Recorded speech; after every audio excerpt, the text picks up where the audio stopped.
वंशी विभूषित करान्नवनीलताभात् पीताम्बरादरुणबिम्बपदाधरोष्ठात् पूर्णेन्दु सुन्दरमुखादरविन्दनेत्रात् कृष्णात् परं किमपि तत्त्वमहं न जाने। अपरोक्ष ज्ञान की स्थिरता कैसे, वही चैप्टर अभी आगे चल रहा है। अगला श्लोक है इसमें, आहारादित जन्नैव जीवेच्छास्त्रातरं त्यजन् जीवेच्छास्त्रातरं त्यजन् किं न जीवस्येनैवं करोष्य यत्र दुराग्रहम्।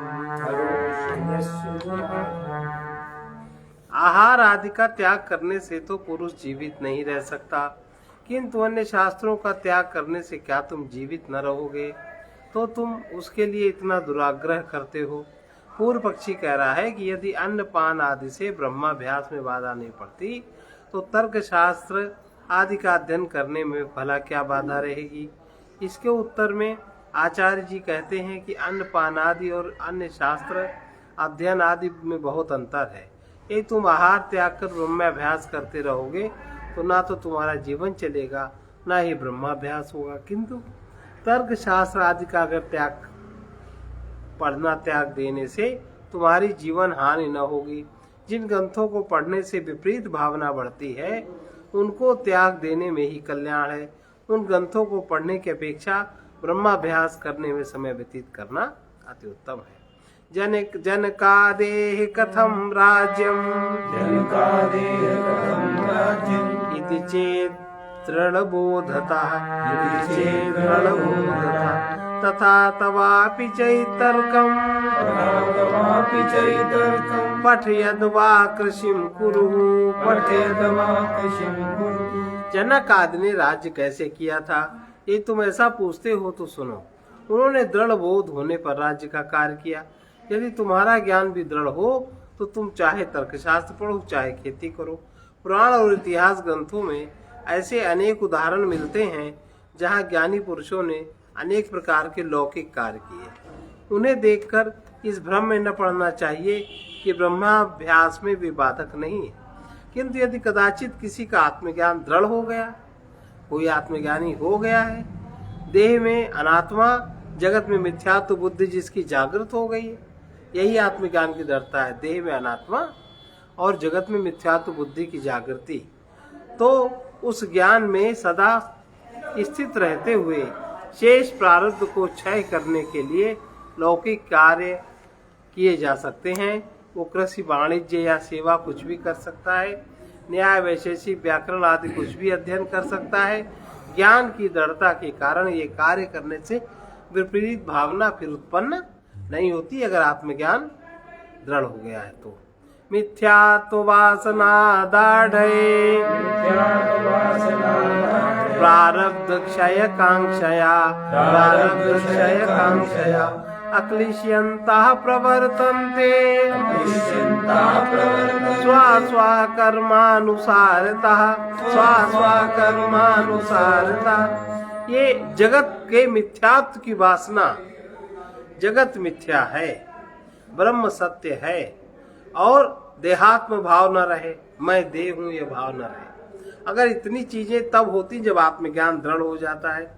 तो जगत के मिथ्यात्व की वासना दृढ़ होने पर प्रारब्ध के क्षय की इच्छा से क्लेश का अनुभव न करते हुए तत्ववेत्ता का जो जिसका वर्ण धर्म के अनुसार कर्म है अपने अपने कर्म में प्रवृत्त रहते हैं या हो सकते हैं।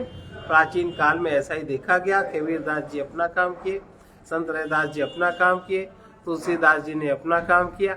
जितने भी संत महात्मा हुए हैं सब अपना अपना काम करते रहे, जिसका जो काम था। विपरीत भावना नष्ट होने पर लौकिक कर्म भी क्लेश नहीं देते। अगर हमारी विपरीत भावना नष्ट हो जाए तो भी लौकिक कर्म से फिर कोई क्लेश नहीं होता, क्योंकि बाह्य कर्म की बाह्य स्थिति दुखदायक नहीं है, मन स्थिति दुखदायक है। और मन स्थिति है विपरीत भावना। अगर वो विपरीत भावना समाप्त हो गई, अगर हमारा उल्टा देखना समाप्त हो गया तो उल्टा देखना अगर सीधा देखने लगे, सीधा अगर हम देखने लगे तो विपरीत भावना नष्ट होने पर लौकिक कर्म भी क्लेश नहीं देते। इसलिए राजा जनक की भांति ज्ञानी पुरुष अपने प्रारब्ध कर्म के क्षय के लिए अपना कर्तव्य कर्म कर सकता है, और वो तो करना ही पड़ेगा। प्रारब्ध कर्म क्षय करने के लिए आप खाली तो बैठ नहीं सकते, उसमें कर्म करना पड़ेगा। ना भुक्तम क्षीयते कर्म, कल्प कोटि शतैरपि, क्योंकि बिना जो कर्म तुम्हारे द्वारा हुआ है उसका भोग किए बिना वो कर्म सैकड़ों कल्प में भी क्षीण नहीं होता। बिना भोग किए प्रारब्ध कर्म सैकड़ों कल्प में भी क्षीण नहीं होता। अथवा अवश्यमेव भोक्तव्यम कर्म फल शुभाशुभम, कर्म फल शुभाशुभ कर्मों का फल अवश्य भोगना पड़ेगा। इस नियम के अनुसार ज्ञानी पुरुष का प्रारब्ध बिना भोगे नष्ट नहीं होता, पर ज्ञानी पुरुष को प्रारब्ध में जीने की युक्ति विशेष का ज्ञान होता है, तो उस हिसाब से उसको कहीं क्लेश नहीं होता, और अज्ञानी को उस युक्तियों का ज्ञान नहीं है, इसलिए इस क्लेश में फंसते हैं।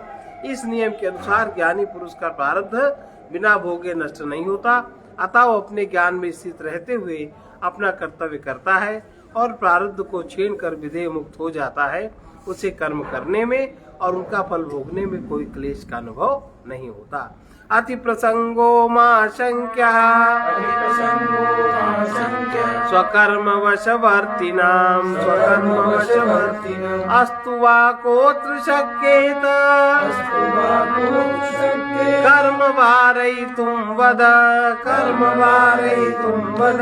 अपने कर्म के वश व्यवहार करने वाले ज्ञानी अपने प्रारब्ध कर्म के वश में उसके अनुसार व्यवहार करने वाले ज्ञानी पुरुष में अति प्रसंग माने मर्यादा उल्लंघन की शंका नहीं करनी चाहिए। ऐसा नहीं है कि ज्ञानी है तो कुछ भी करे, अरे उसकी बुद्धि ज्ञान भी तो उसकी बुद्धि में ही ज्ञान प्रकाशित हो रहा है। यदि वो मर्यादा का उल्लंघन करता है तो भला बताओ उसे कर्म करने से कौन रोक सकता है। यदि ज्ञानी पुरुष अपने प्रारब्धवश कर्म में प्रवृत्त होता है तो सामान्य रूप में वो अपनी मर्यादा में रहकर कर्तव्य कर्म ही करेगा, तो पाप कर्म का आचरण कदापि न करेगा। फिर भी यदि पूर्व जन्म के किसी संस्कार वश वो पाप कर्म करता है तो भला उसे कौन रोकेगा। लेकिन उस समय ऐसा विवेक जागृत होता है, चाहे जितना संस्कार हो वो संस्कार को अपनी युक्ति से मिटा देते हैं। मनुष्य के लिए मलभक्षण करना अति प्रसंग है, फिर भी अघोरी लोगों को ऐसे कर्म करता देखा जाए तो ज्ञानी थोड़ी है वो तो उनकी अपनी साधना है। इसी प्रकार कभी कभी ज्ञानियों को भी दुराचार में प्रवृत्त देखा जाता है, लेकिन वो ज्ञानी अपरोक्ष ज्ञान वाले नहीं है, वो परोक्ष ज्ञान वाले ज्ञानी है। फिर भी ज्ञानी और अज्ञानी में अंतर है। ज्ञानिनो अज्ञानिनश्चात्र समे प्रारब्ध कर्मणि, समे प्रारब्ध कर्म न क्लेशो ज्ञानिनो धैर्यान्, मूढ़ा क्लिश्यते धैर्यतः, मूढ़ा क्लिश्यते धैर्यतः। ज्ञानी और अज्ञानी दोनों के प्रारब्ध कर्म एक समान है, किंतु धैर्य के विकास के कारण, स्वात्म में स्थित होने के कारण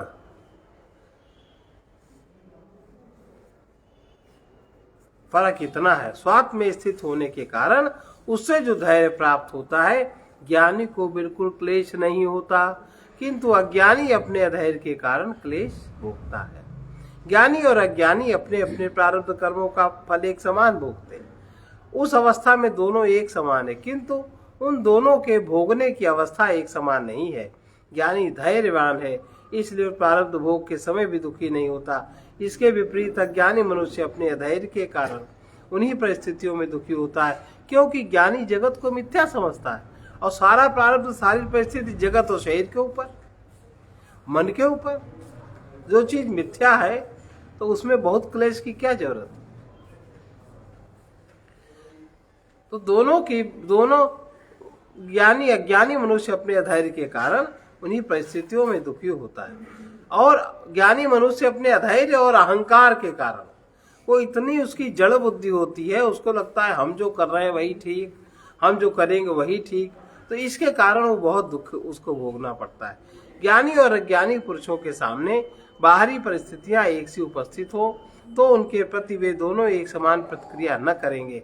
अपनी प्रतिक्रिया के कारण ही ज्ञानी पुरुष को दुख नहीं होता और अज्ञानी पुरुष दुख पाता है। अगले श्लोक में इसे दृष्टांत के द्वारा स्पष्ट कर रहे हैं। मार्गे गंत्रोर्दयो श्रांतो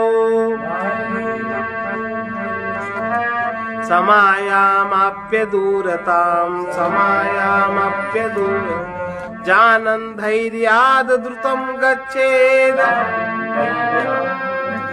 अन्यस्तिष्ठति दीनधी अन्यस्तिष्ठति।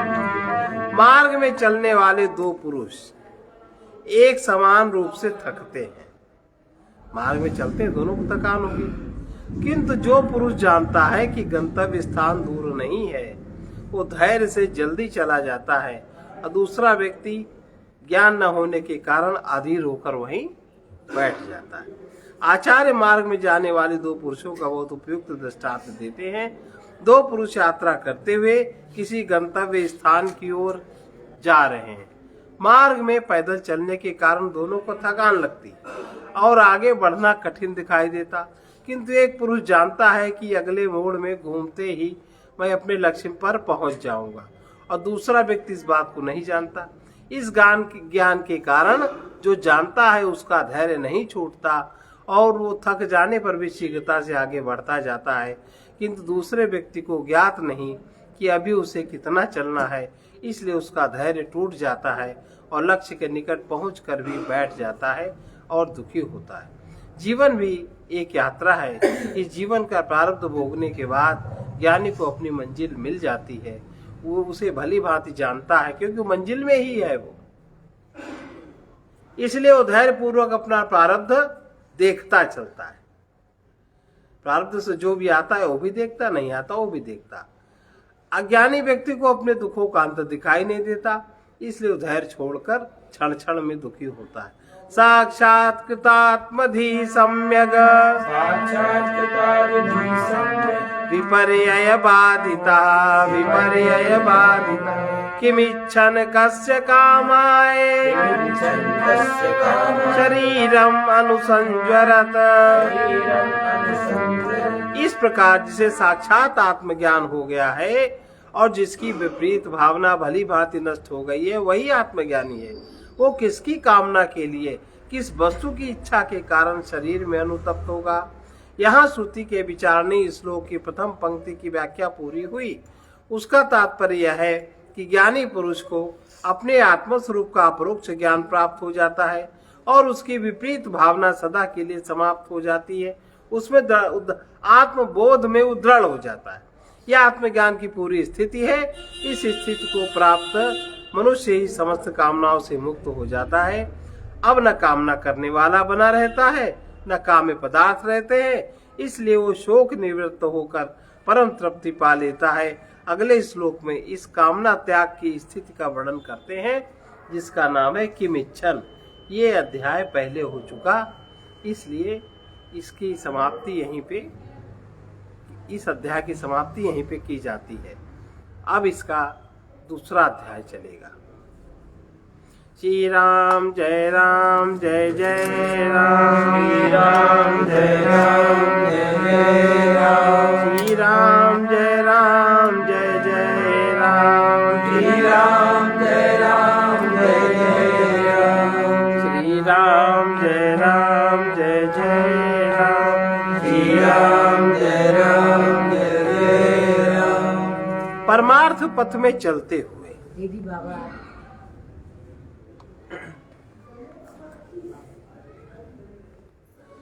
परमार्थ पथ में चलते हुए हम ऐसा कौन सा पथ हमारा होगा। जगत पथ में चलते हुए तो हमें सब रास्ते पता है, पढ़ाई लिखाई है, लेकिन परमार्थ पथ में चलने पर हम कौन सा रास्ता अपनाएंगे, कैसे चले जो हमारी यात्रा बहुत जल्दी पूरी हो और हमें अपरोक्ष ज्ञान हमारे में उसकी दृढ़ स्थिति बने। परोक्ष ज्ञान तो पढ़ने लिखने से सुनने से बुद्धि में व्यक्ति को स्मरण हो जाता है, परोक्ष ज्ञान तो बहुतों को होगा, लेकिन अपरोक्ष ज्ञान की दृढ़ता हो जाए, जैसा अभी हम लोगों ने सुना, उसको उसको दृढ़ करने में किस प्रकार से हमारी यात्रा होगी उसको बता रहे हैं। तो उसकी यात्रा का सबसे पहला बिंदु है सद्विचार। सद्विचार यानी क्या? सद्विचार माने अच्छे विचार नहीं होता, अच्छे के साथ दूसरा जुड़ा है, लेकिन सद के साथ कोई दूसरा नहीं जुड़ा। सबसे पहली यात्रा का प्रथम बिंदु है सद्विचार। अब सद्विचार कहां से होता है, सद्विचार का स्तर क्या है? तो इसके लिए हम लोग सबसे पहले समझ लें कि ये जो हमारा अहंग है, ये हमारा अहंग कैसे उत्पन्न होता है, कहां से उत्पन्न होता है, जो ये हर तरह का विचार करता है। असत में ही जो इसकी प्रवृत्ति होती है, कैसे होती है? ये तो समस्या है ना हम लोगों की। हमारा मैं असत में ही तो जीता है। मैं देह हूं, देह से संबंधित देह के पदार्थ सारे सत्य हैं, उसी की प्राप्ति में, उसी के रक्षण में, उसी के पुण्य बढ़ाने में जिंदगी हमारी लगी रहती। हम इधर देख नहीं पाते कि हमारे में अपरोक्ष ज्ञान की स्थिति बने, हमारा आत्मज्ञान बने और उसमें हमारी स्थिति बने, ऐसा होने पाता। वो बात इसमें बता रहे हैं। परम शुद्ध चेतन आत्मा का जब बुद्धि के साथ संयोग होता है, तब वहीं पर अहंग का जन्म होता है। फिर से परिभाषा याद रखें, परम शुद्ध चेतन आत्मा का जब बुद्धि के साथ संयोग होता है, तब वहीं अहम का जन्म होता है। इसको याद कर लीजिए, ये ना याद हो बार बार सुनिए। वही अहंग, जब अहंग का जन्म हो गया, अब वही अहंग मन प्राण इंद्रिय देहादि उपाधियों के साथ तद्रूपता धारण कर लेता है, उसी मय हो जाता है। और जब वो उसी में हो जाता है, तो जो उपाधिगत गुण धर्म है, उपाधि के जो गुण है, शरीर के जो गुण है, शरीर का जो धर्म है, उपाधिगत गुण धर्मों का अभिमानी होकर तद अनुसार उपाधि के द्वारा होने वाले कर्मों का कर्ता और भोक्ता बनता है। यही बंधन है, यही बंधन है। और इसी से हमारे जीवन में जो जन्म मरण के दुखद दृश्य भीषणता को लेकर उत्पन्न होते हैं, उसका मूल यही कारण है। और इससे छूटना ही मुक्ति तथा परमानंद की प्राप्ति। इससे छूट जाए तो मुक्ति, और फिर थोड़ा आगे बढ़ जाए तो परमानंद। इससे छूटना ही मुक्ति का अनुभव, और मुक्ति के अनुभव होने के बाद परमानंद की प्राप्ति। इस मुक्ति एवं परमानंद प्राप्ति का पथ है सत्याभिमुख विचार।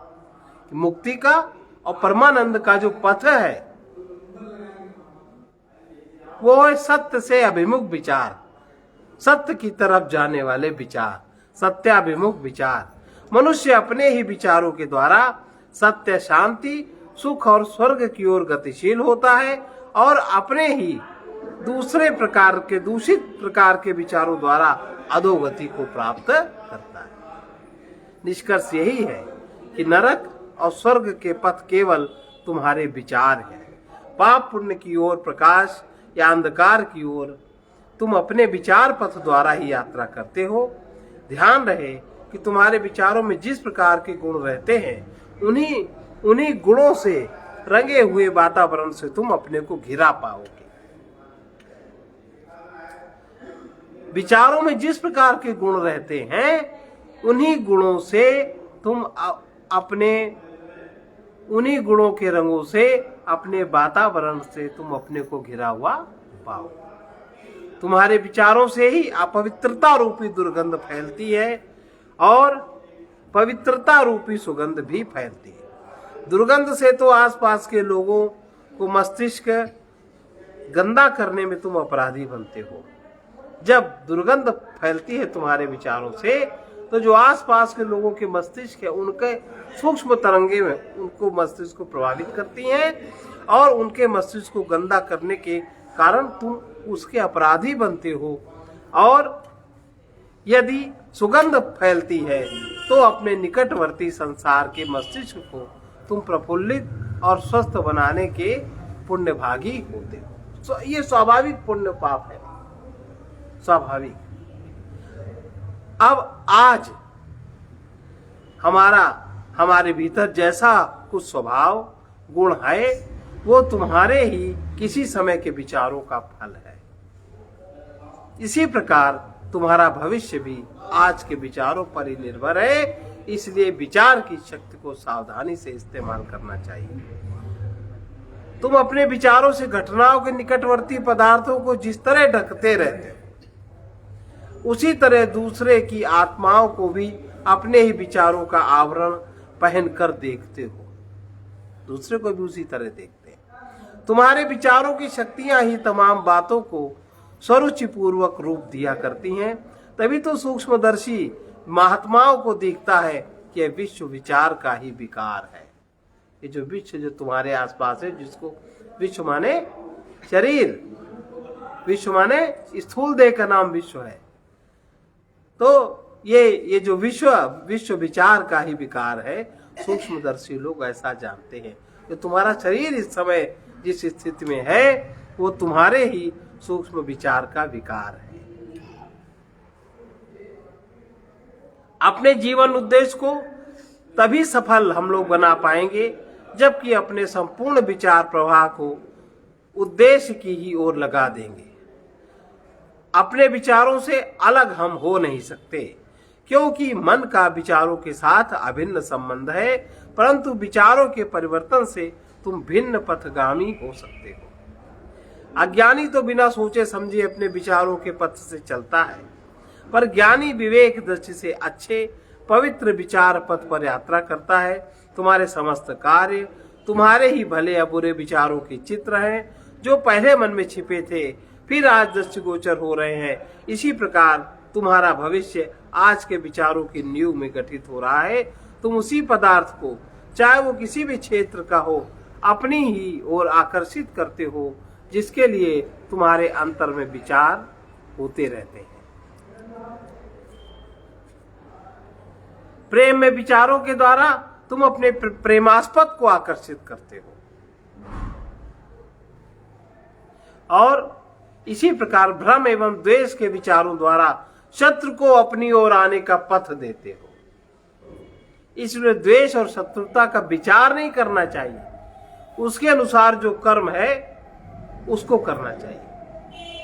किसी प्रकार के विचार गुप्त नहीं रखे जा सकते। विचार की अपनी गति होती है, वो अपनी गति से शीघ्र ही स्वभाव के रूप में परिणत होते हैं और स्वभाव क्रिया कर्म रूप में प्रकट होकर तद अनुसार आगे फल ला देते हैं, तुमको उनका भोक्ता बना देते हैं। इस बात को हम लोग बहुत नहीं जानते, समझते ही नहीं। तुम्हारे विचारों से शत्रु भाव या मित्र भाव का जन्म होता है। विचारों के असर से ही तुम मित्रता को शत्रुता में, शत्रुता को मित्रता में परिणत कर सकते हो। कोई भी पदार्थ या कोई भी संबंधी जो आज अपने विचारों के अनुरूप एक और प्रकार का दृष्टिगोचर होता है, वही तुम्हें विचारों के बदल देने से दूसरे ही प्रकार में बदलता हुआ दिखाई देता है। किसी के प्रति सद्भावना, सद्विचार रखना, उसके साथ परम उपकार करना है अदृश्य रूप से। इसे देखो वेदों में प्रार्थना है, सर्वे भवन्तु सुखिनः, सर्वे सन्तु निरामया, सर्वे भद्राणि पश्यन्तु, मा कश्चित् दुःख भाग् भवेत्। है ना प्रार्थना, ये सद्विचार है। पवित्र विचारों से शांति शक्ति प्रस्फुटित होती रहती है, जिससे अपनी ही नहीं वरन दूसरे की उन्नति होती रहती है। इसलिए अच्छा सोचना चाहिए। इसी प्रकार किसी के प्रति अनिष्ट कर बुरे विचार मन में रखने से उसकी बड़ी हानि का कारण बनना है। किसी के प्रति बुरे अनिष्टकारी विचारों में भयंकर अनिष्टकारी शक्ति रहती है। इस नियम से मनुष्य विचारों द्वारा कहीं किसी के साथ परम उपकार करता है, कहीं क्रूर अपवित्र विचारों द्वारा किसी के प्रति अनिष्ट उसका करता रहता है। तुम्हारे विचारों में तद अनुसार शब्दों में और तत्जनित कर्मों में ऐसी शक्तियां हैं कि जिनका असर दूसरों पर अवश्य होता है। तुम अपने विचारों, शब्दों एवं कर्मों की शक्तियों द्वारा संसार का हित या अहित करते रहते हो। अतः सावधान होकर निरंतर केवल पवित्र विचारों को ही अपने हृदय में स्थान देना चाहिए। बुरे अनिष्टकारी विचारों का अपना पूरी शक्ति से विरोध करो कि वे मन में किंचित भी स्थान न पावे। उनकी झलक आते ही तेजी से ललकार कर उनका सामना करो ताकि वो तुरंत वापस हो जाए। अनुभवी महात्माओं का कहना है, कोई भी अशुद्ध भाव विचार मन में आकर यदि 10 मिनट भी रुक जाए तो उसका असर सूक्ष्म शरीर पर 48 घंटे तक रहता है।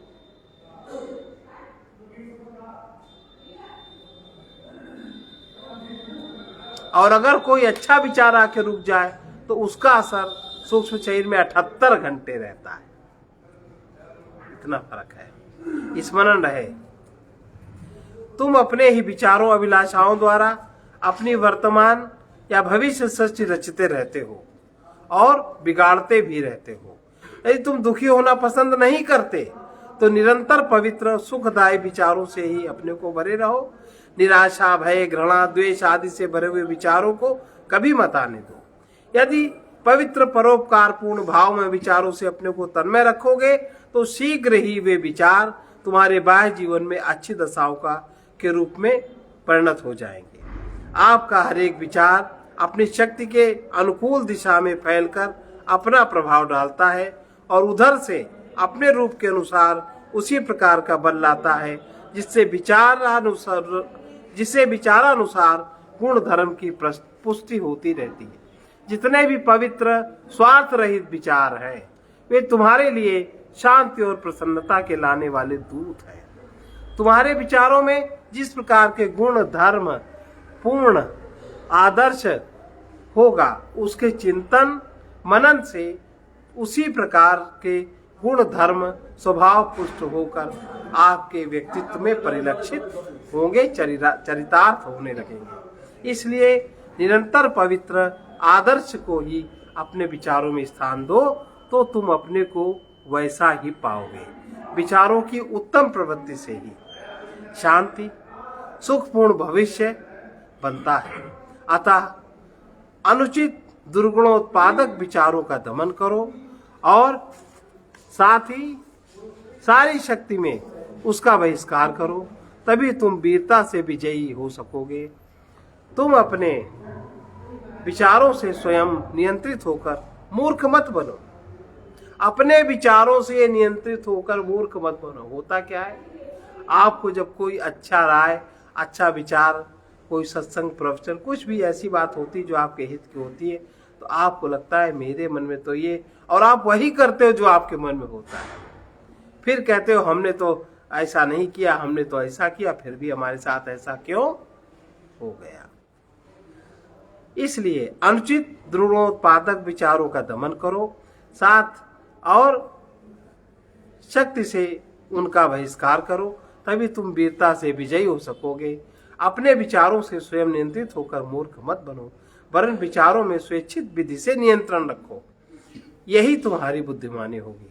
यदि अपने मन में स्वार्थपरता से भरे हुए अपवित्र को विचार को स्थान देते रहोगे तो इसके दुष्परिणाम को किसी प्रार्थना से, दान से, यज्ञ से दूर नहीं कर सकते। अब जैसे हम लोग कोई शुभ कर्म भी करते हैं, यह पवित्रता है। शुभ कर्म के पीछे भी फल की कामना होती है कि नहीं। हमारा कर्तव्य है इसलिए हमें ऐसा करना चाहिए, हम ये नहीं सोचते। हम मनुष्य हैं, हमारा कर्तव्य है, परिवार के प्रति एक कर्तव्य है, समाज के प्रति एक कर्तव्य है, किसी व्यक्ति के प्रति एक कर्तव्य है। हम इस तरह का नहीं सोचते, पर हम ये छद्म विचार रखते हैं कि हमारे स्वार्थ की पूर्ति और सिद्धि जिससे हो, और ऊपर से अगर किसी को कुछ देते भी हैं, देखिए कितना निम्न स्तर है, तो वो आपके अनुसार उसको खर्च करे, यूज करे। अभी शिवरात्रि आने वाली है, जो देते हैं वो अपने अनुसार अपनी विधि से आशा रखते हैं, भगवान की पूजा कर रहे हैं, इसलिए भगवान को समर्पण जैसी वस्तु हम यूज करते हैं उससे अच्छा करना चाहिए। ये न करके आचार्य जी, पंडित जी कैसा करेंगे ये सोचते हैं। इससे ज्यादा दक्षिणा की उनको जरूरत, और तुम्हारे पास कितनी दक्षिणा है, बिना किसी प्रयास के, बिना किसी उसके आप कितने के मालिक बने बैठे हो, उधर दृष्टि नहीं जाती। ये स्वार्थ युक्त अपवित्र विचार है, इससे आपकी हानि होगी, इससे आप जो फल चाहते हो। इसीलिए अनेक वर्ष बीतते हैं, जीवन बीतता है, इस तरह को शुभ कर्म करते करते वहीं अटकते रहते हैं, क्योंकि पवित्रता नहीं आ पाती। तो अगर अपने मन में स्वार्थपरता से भरे हुए अपवित्र को विचारों को स्थान देते रहोगे तो इसके दुष्परिणाम को किसी प्रार्थना से, किसी दान से, यज्ञ से दूर नहीं कर सकते।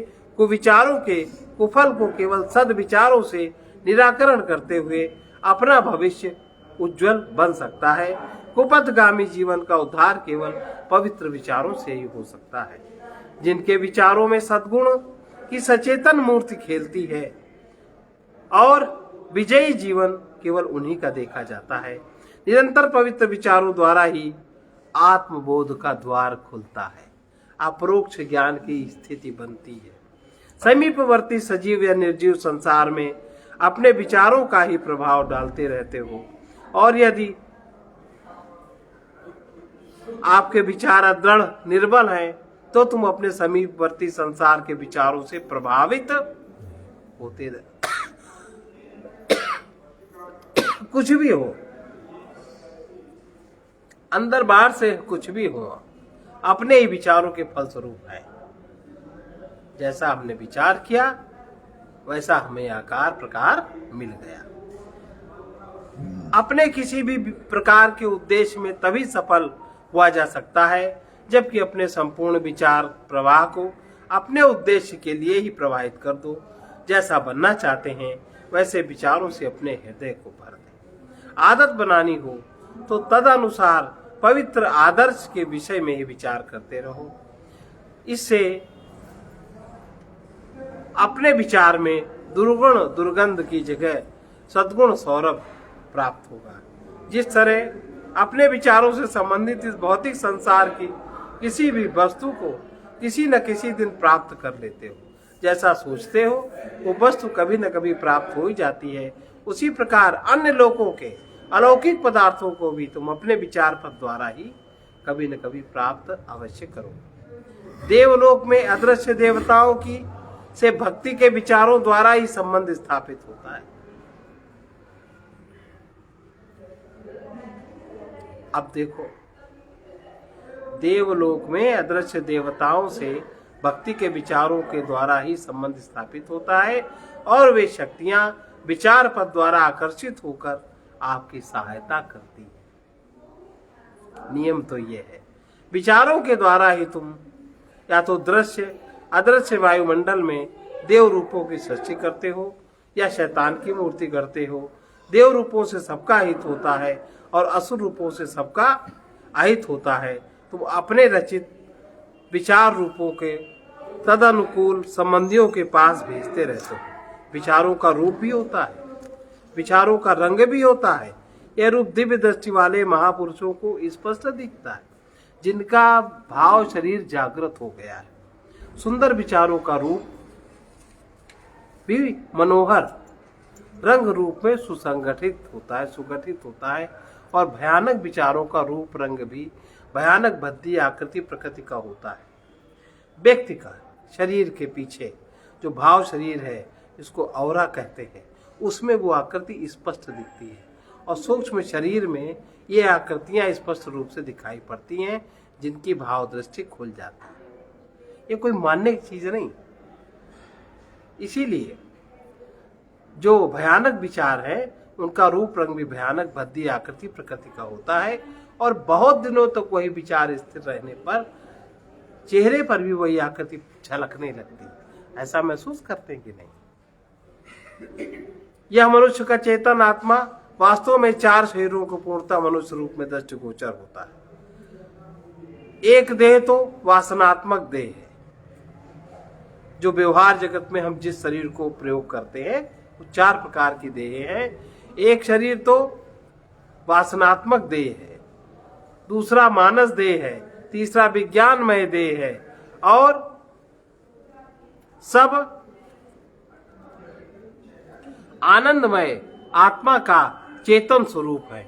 ये चारों देह 4 लोकों की प्रकृति की बनी है। तद अनुसार जिस लोक की प्रकृति से बनी देह के विचार है उन विचारों का रूप भी उसी लोक से उसी शरीर से अपना संबंध रखता है। विज्ञान में शरीर में जो विचार रहते हैं इसीलिए वो विचार सत्य आत्मा ज्ञान के विचार होते हैं। देखो, इसीलिए अपने यहाँ सनातन धर्म में एक परंपरा है कि परमात्मा के नाम का स्मरण निरंतर करते रहो। परमात्मा का नाम हमेशा जपते रहो जितना हो सके। परमात्मा का स्मरण हमेशा करते रहो। इसीलिए उन्हीं विचारों से तद अनुसार जिस लोक की प्रकृति से बनी देह के विचार हैं उन विचारों का रूप भी उसी लोक से उसी शरीर से अपना संबंध रखता है। विज्ञान में शरीर में जो विचार रहते हैं सत्य आत्मज्ञान के विचार होते हैं। उनका रूप अति सुंदर कोमल और उनका रंग पीला होता है, स्वर्णवत। इसीलिए देखा होगा रामकृष्ण के चेहरे के ऊपर का जो अवरा होता है वो स्वर्ण पीले रंग, गहरा पीले कलर का बनाया जाता है। स्वर्णवत दिव्य देव आकृति विचार रूप सुगठित होता है। इसी प्रकार मनस लोक की प्रकृति के मनस शरीर में जब विचार प्रधान होते हैं तो उनका सद्गुण स्वरूप भक्ति भाव में विचारों के रंग का सुंदर रूप होता है। इसलिए सोचकर देखो, भक्तों की भक्ति चूंकि अधिकतर कृष्ण या राम के प्रति होती है, वे भक्त के भाव में भगवान का रूप चित्रों में नीले रंग का दिखाया गया है। साथ ही इन महान पुरुषों के चित्रों में एक खास बात और दिखाई जाती है कि वो यह कि सिर के आसपास पीले रंग के स्वर्ण की तरह प्रकाश किरणें छिटकी रहती हैं। ये दिव्य ज्ञान के विचारों का रंग रूप है और प्रेम प्रधान विचारों का रूप रंग हल्का गुलाबी रहा करता है। यह रंग निस्वार्थ प्रेम के विचार रूपों का है। सहानुभूतिपूर्ण विचारों का रंग हरा होता है। तुम्हारे विचार जब तक केवल देह इंद्रिय मन के स्तर में केवल विषय सुख अभिलाषा से भरे हैं तब तक विचार रूप अत्यंत कुरूप है। भद्दे, राक्षस, प्रेत, दानव, शैतान की सी आकृति के होते हैं जो तुम्ही को चूसने वाले, तुम्हारी शक्ति से पुष्ट होकर तुम्हारे निकटवर्ती संसार में बुरा प्रभाव डालने वाले होते हैं। इस क्रम से तुम संसार के अनिष्टकारी व्यक्ति सिद्ध होते रहते हो। जब तक तुम स्वयं सुख शांति के अधिकारी न हो सकोगे तब तक अपने विचारों में यह भयानक क्रूरता पोषित करते रहोगे। परंतु जब तुम्हारे विचार इस स्थूल देह और वासनात्मक देह से ऊपर उठकर मनस शरीर में सद्गुणाकृति धारण करते हैं, बस तभी से तुम शांति सुख की सुनहरी किरणों से चमकने लगते हो। तुम्हारे विचारों में जितनी दया, अब जो सत्पुरुष महापुरुष जो दूसरों को देख के बता देते हैं ऐसा, वो ये चीजें देख के बताते हैं। उनकी दिव्य दृष्टि इन चीजों को तुरंत पकड़ लेती है। बाहर से चाहे उसका जैसा व्यवहार हो, चाहे उसकी वाणी जैसी हो, उसमें फिर आप ये तर्क तो करते हो, ऐसा क्यों कहा, ऐसा क्यों किया, ऐसा क्यों। इसका सबका मूर्खों को क्या जवाब दिया जाए? जवाब नहीं देते, कोई टाल जाते हैं बात, क्योंकि आप उस योग्य नहीं हो और उस योग्य अपने को बनाना भी नहीं चाहते हो। केवल क्यों और क्या करके कुतर्क की श्रेणी में आप अपने को रखते हो, जिससे सूक्ष्म शरीर का रूप और भी भयानक हो जाता है। तुम्हारे विचारों में जितनी दया, करुणा, सहानुभूति बढ़ती जाती है, जितना ही परोपकार परायण भक्ति श्रद्धा भाव से अपने हृदय को पूर्ण पाते हैं, उतने ही अंशों में तुम्हारे द्वारा ऐसे विचारों के देव रूप संसार के लिए हितकारी सिद्ध होते हैं कि तुम अनायासी परम पुण्य के भागी होते चले जाते हो। वहां अहंकार भी करता नहीं रहता, इसलिए पुण्य बिल्कुल शुद्ध होता है। उसी पुण्य के प्रभाव से तुम्हें ज्ञान की जागृति होती है। विचारों से उसी प्रकार मनोहारी सौरभ अनायास बहता रहता है, जिस तरह किसी सुंदर सुमन से सुगंध बहती है। पर पुष्प को यह गर्व नहीं होता कि मेरी सुगंध से लोग लाभ उठा रहे हैं। वो खिलता है, सुगंध स्वभावतः फैलती, उसमें कोई अहंकार नहीं होता। अपने विचारों के द्वारा ही तो स्थूल विनाशी जीवन की सेवा करते हुए उसे पुष्ट करते रहते हो, या अपने अंतर शरीरों को जो देवलोक प्रकृति से बने हैं उनको बलवान बनाते हो। ये स्मरण रखना चाहिए कि जिस शरीर को विचारों द्वारा क्रिया कर्मशील बनाओगे, उसी शरीर के द्वारा तुम्हारा सुख स्वार्थ सिद्ध होगा। अतः यदि तुम मानव रूप में अपने अंतर शरीरों को विचारों द्वारा सद्भावनाओं, सद्गुणों एवं सद्ज्ञान से पुष्ट अगर नहीं करते हो, उन्हें क्रियाशील अगर नहीं बनाकर भौतिक जीवन से परे उठकर यदि तुम दैवी प्रकृति में चेतना जागृत नहीं कर सके तो तुम्हारी साधना व्यर्थ गई। याद रहे, यदि यहीं के जन्म मरण के चक्कर में पड़े रहोगे, इससे ऊपर नहीं उठ सकते। पशुवत स्थूल जीवन का ही भोग करते हुए बार बार अधःपतित होते रहोगे। अतः अपनी भौतिक व्यक्तिगत लालसाओं, इच्छाओं पर विजयी होकर परोपकार पूर्ण सदकृत्यों, सद्भावनाओं द्वारा अपने को इस भौतिक देह इंद्रिय सुख वासना के कारागार से मुक्त कर लेना, सदा उच्च आदर्श का विचार रखना, तो फिर वैसे ही आप हो जाएंगे। यह विचार प्रवाह बुद्धि से ज्ञान रूप में, मन से सद्भाव गुण रूप में, प्राण इंद्रियों से वासना रूप में निरंतर दिखाई पड़ता रहता है। निस्वार्थ प्रेम के विचारों से दया, करुणा, सहानुभूति का सुंदर रूप बनाकर अपने को तो दैवी आनंद के अधिकारी बना पाओगे, वरन इस तरह के विचारों से अपने मित्रों, संबंधियों का भी परम हित करते रहोगे। इसमें तुम्हारा अहंकार इस बात को समझ ही नहीं पाएगा। जिसके लिए जैसा विचार रखते हो, वो विचार अपने गुण रूप से उस व्यक्ति को अपनी रक्षक शक्ति से घेरे रहता है। प्रेम दया के विचारों से तुम अपने प्रेम पात्र के आसपास मानो एक रक्षक दूत बना देते हो, जो उसकी संकटों से यंत्रवत रक्षा करता रहता है। इसी प्रकार स्वार्थ एवं अनिष्टकारी विचारों से तुम किसी के साथ एक दानव आकृति गढ़ देते हो, जो उसे खतरे में डालने का अवसर देखा करता है। इस तरह अनेकों बार पाप और पुण्य की वृद्धि स्वतः होती रहती है, इसको व्यक्ति जान नहीं पाता। अपने विचारों से, अपने ही विचारों के द्वारा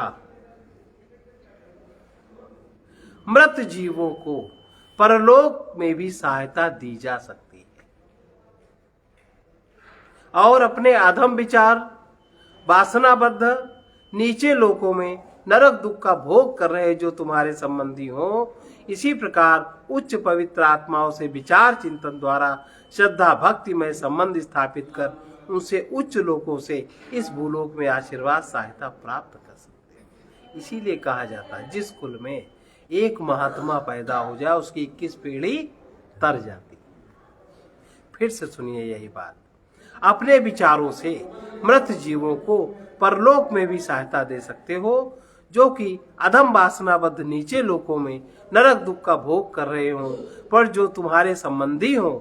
इसी प्रकार उच्च पवित्र आत्माओं से विचार चिंतन द्वारा श्रद्धा भक्ति में संबंध स्थापित कर उनसे उच्च लोकों से इस भूलोक में आशीर्वाद सहायता प्राप्त कर सकते हो।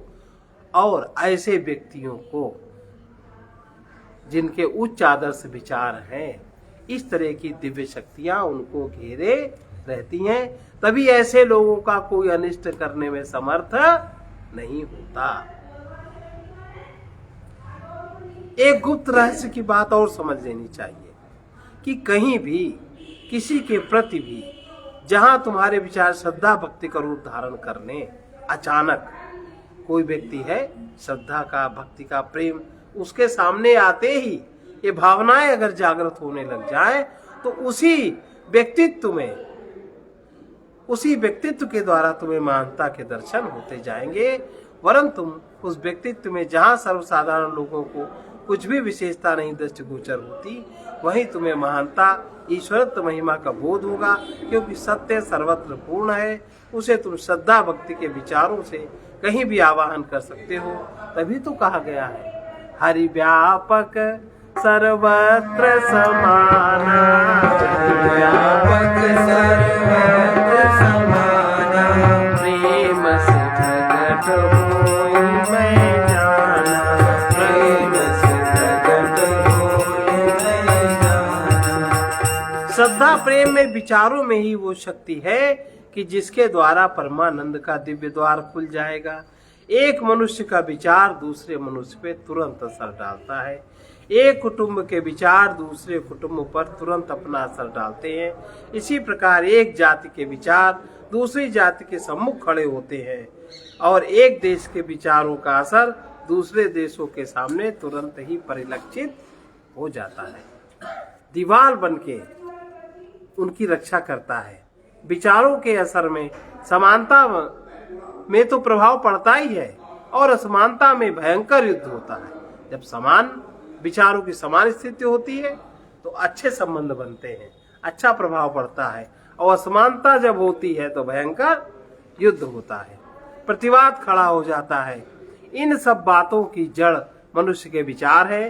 कोई मनुष्य, कोई परिवार, कोई जाति, देश जहाँ तक अपने स्वार्थ सुख की सिद्धि के लिए स्वार्थी विचार रखता है, वहीं तक वो अपना वर्तमान और भविष्य अंधकार बनाकर दुखद नरक की रचना करता रहता है। यदि इसके विपरीत कोई मनुष्य, कोई परिवार, कोई जाति या देश अपने व्यक्तिगत अहं की स्वार्थ सुख लिप्सा त्याग कर परोपकार, दया, निष्काम प्रेम की दृष्टि खोल कर यात्रा करता है, तो वह अपना वर्तमान और भविष्य प्रकाशमय बनाते हुए परमानंद का सदैव के लिए द्वार खोल देता है और अनंत सुख का भागी बनता है।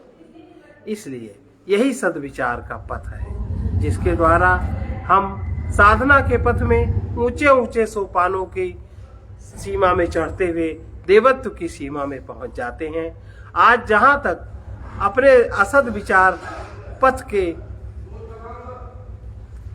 कितने ही नीचे स्तरों में भटकते रहते हैं, जहां भयानक दुखों और यातनाओं से भरी दुनिया में ईर्ष्या, द्वेष, काम, क्रोध, लोभ, मोह, मद, मत्सर, अहंकार आदि के नियंत्रण में आबद्ध रहकर कितनी शक्ति, कितना समय हम खो रहे हैं। अब वहां से उस पथ के विपरीत लौटकर सद्विचार पथ के द्वारा सुंदर, शांति एवं सुखमय संसार में हम प्रवेश करें।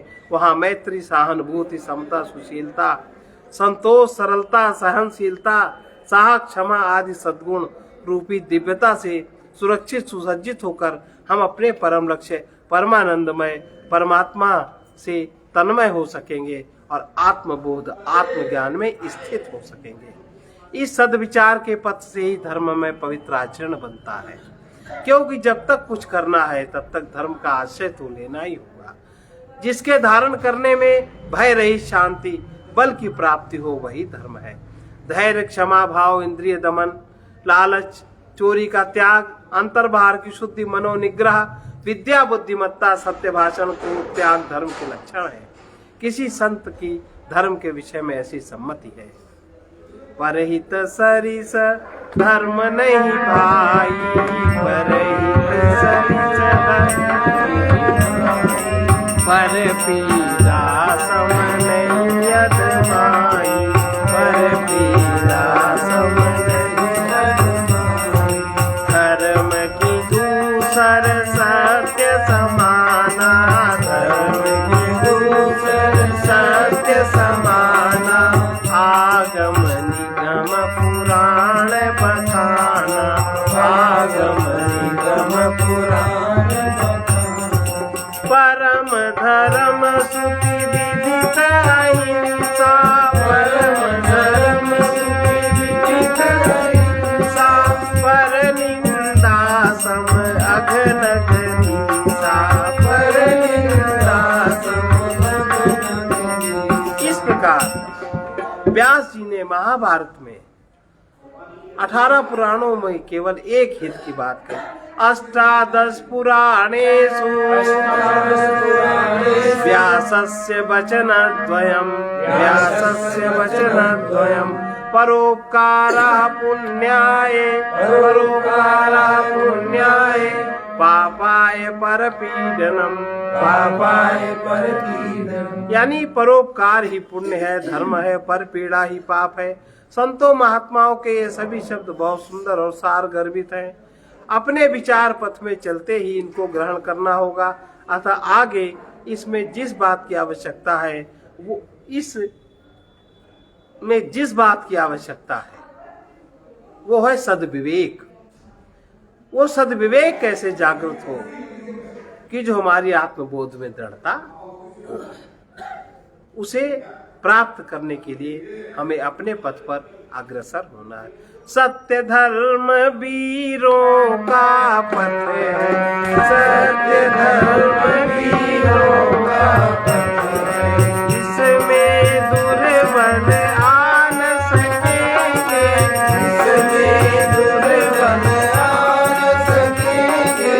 सत्य धर्म वीरों का पथ है, सत्य धर्म वीरों का पथ है, इसमें दुर्बल आ न सकेंगे, इसमें दुर्बल आ न सकेंगे। जब तक वे न विवेकी होंगे, जब तक वे न विवेकी होंगे, तब तक सदगति पा न सकेंगे, तब तक सदगति पा न सकेंगे।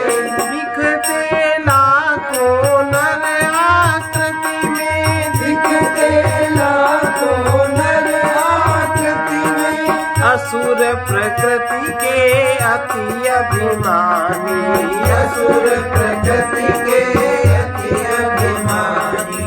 सुख लोलुप शोषक उत्पीड़क, सुख लोलुप शोषक उत्पीड़क। सत्य विमुख भौतिक विज्ञानी, सत्य विमुख भौतिक विज्ञानी। मानवता का घोर अनादर, मानवता का घोर अनादर। करते हैं निज सुख के ध्यानी, करते हैं निज सुख के ध्यानी। सर्वभूत हित में जो रत हो, सर्वभूत हित में जो रत हो। दुर्लभ ऐसे प्रेमी दानी, दुर्लभ ऐसे प्रेमी दानी। वे सबके ढिंग आते रहते, वे सबके ढिंग आते रहते। सब उनके ढिंग जान सकेंगे, सब उनके ढिंग जान सकेंगे। सत्य धर्म वीरों का पथ है, सत्य धर्म वीरों का पथ है। इसमें दुर्बल आ न सकेंगे, इसमें दुर्बल आ न सकेंगे। जब अतिशय ही पुण्य प्रबल हो, जब अतिशय ही पुण्य प्रबल हो, तब लगती सत्संगति प्यारी, तब लगती सत्संगति प्यारी। फिर भी यदि श्रद्धा न प्रबल हो, फिर भी यदि श्रद्धा न प्रबल हो। बाधक बनते संशय भारी, बाधक बनते संशय भारी। बड़े भाग्य से संत पुरुष का, बड़े भाग्य से संत पुरुष का। जब कोई हो आज्ञाकारी, जब कोई हो आज्ञाकारी।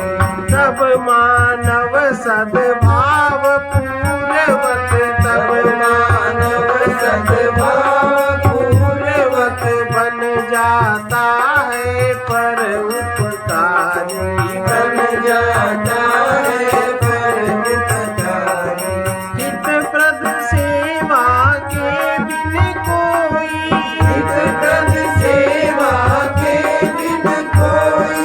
अपने पाप मिटा न सकेंगे, अपने पाप मिटा न सकेंगे।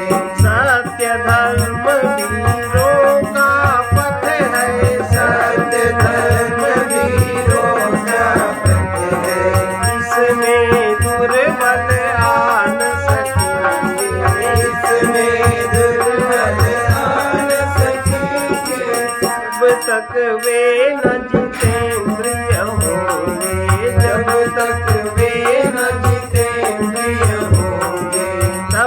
तक सदगति पा न सकेंगे, जब तक सदगति पा न सकेंगे। सद्विवेक से रहित पुरुष की, सद्विवेक से रहित पुरुष की, सुत कलत्र के प्रतिरति होती, सुत कलत्र के प्रतिरति होती। असत संग देहाभिमान वश, असत संग देहाभिमान वश, संचित पुण्यों की सती होती, संचित पुण्यों असत संग देहाभिमान वश, असत संग देहाभिमान वश, सत स्वरूप की विस्मृति होती, सत स्वरूप की विस्मृति होती। जहाँ शक्ति का दुरुपयोग है, जहाँ शक्ति का दुरुपयोग है, जीवन में अति अवनति होती, जीवन में अति अवनति होती। धर्म ग्लानि कर्तव्यहीनता, धर्म ज्ञानी कर्तव्यहीनता, संचित पुण्यों की क्षति होती, संचित पुण्यों की क्षति होती। यही अज्ञान मोह सद्गुरु बिन, यह अज्ञान मोह सद्गुरु बिन, कोई और हटा न सकेंगे, कोई और हटा न सकेंगे। सत्य धर्म वीरों का पथ है, सत्य धर्म वीरों का पथ है, इसमें दुर्बल आ न सकेंगे, इसमें दुर्बल आ न सकेंगे। जब तक वे न विवेकी होंगे, जब तक वे न विवेकी होंगे, तब तक सद्गति पा न सकेंगे, तब तक सद्गति पा न सकेंगे। इस साधक में धैर्य नम्रता, इस साधक में धैर्य नम्रता, सहिष्णुता ये दैवी धन है, सहिष्णुता ये दैवी धन है। उसका ही संयम के द्वारा, उसका ही संयम के द्वारा, उसका ही साधन के द्वारा, उसका ही साधन के द्वारा, उठता अधपतित जीवन है, उठता अधपतित जीवन है। तप संयम करना ही होता, तप संयम करना ही होगा। यदि विषयों में चंचल मन है, यदि विषयों में चंचल मन है, तप संयम करना ही होता, तप संयम करना ही होगा। यदि भोगों में चंचल मन है, यदि भोगों में चंचल मन है, व्रत हट भी बनता आवश्यक, व्रत हट भी जब विषयों का प्रबल व्यसन है, जब विषयों का प्रबल व्यसन है, पथिक त्याग बिन शांति द्वार में, पथिक त्याग बिन शांति द्वार में, रागी पैर बढ़ा न सकेंगे, रागी पैर बढ़ा न सकेंगे। सत्य धर्म वीरों का पथ है, सत्य धर्म वीरों का पथ है, इसमें दुर्बल आ न सकेंगे, इसमें दुर्बल आ न सकेंगे। जब तक वे न विवेकी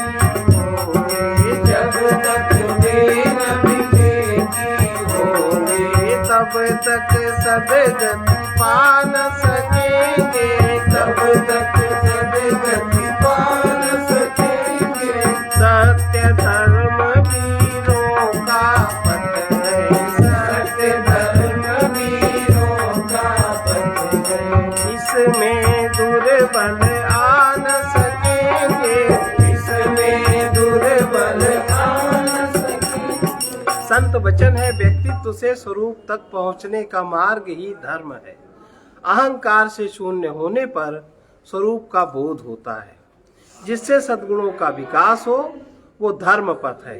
जीव का धर्म है साधना, परमेश्वर का धर्म है कृपा। सारे दोषों का जन्म जाने हुए को न मानने से होता है। जहाँ तक शुभ सुंदर का ज्ञान है उसे स्वीकार न करना, और जिस अशुभ सुंदर का ज्ञान है उसे त्याग न करना, ये मानव जीवन का भारी अपराध है। सर्वे भवन्तु सुखिनः, सर्वे भवन्तु सुखिनः, सर्वे सन्तु निरामयाः, सर्वे सन्तु निरामयाः, सर्वे भद्राणि पश्यन्तु, सर्वे भद्राणि पश्यन्तु, मा कश्चित् दुःखभाग् भवेत्, मा कश्चित् दुःखभाग् भवेत्। कृष्णाय वासुदेवाय, कृष्णाय वासुदेवाय, हरये परमात्मने, हरये परमात्मने, प्रणतक्लेशनाशाय, प्रणतक्लेशनाशाय, गोविन्दाय नमो नमः। गोविन्दाय नमो नमः। असतो मा सद्गमय, असतो मा सद्गमय, तमसो मा ज्योतिर्गमय, तमसो मा ज्योतिर्गमय, मृत्योर्मामृतं गमय। मृत्योर्मामृतं गमय। ॐ पूर्णमदः पूर्णमिदं पूर्णात् पूर्णमुदच्यते, पूर्णस्य पूर्णमादाय पूर्णमेवावशिष्यते। ॐ शान्ति शान्ति शान्तिः।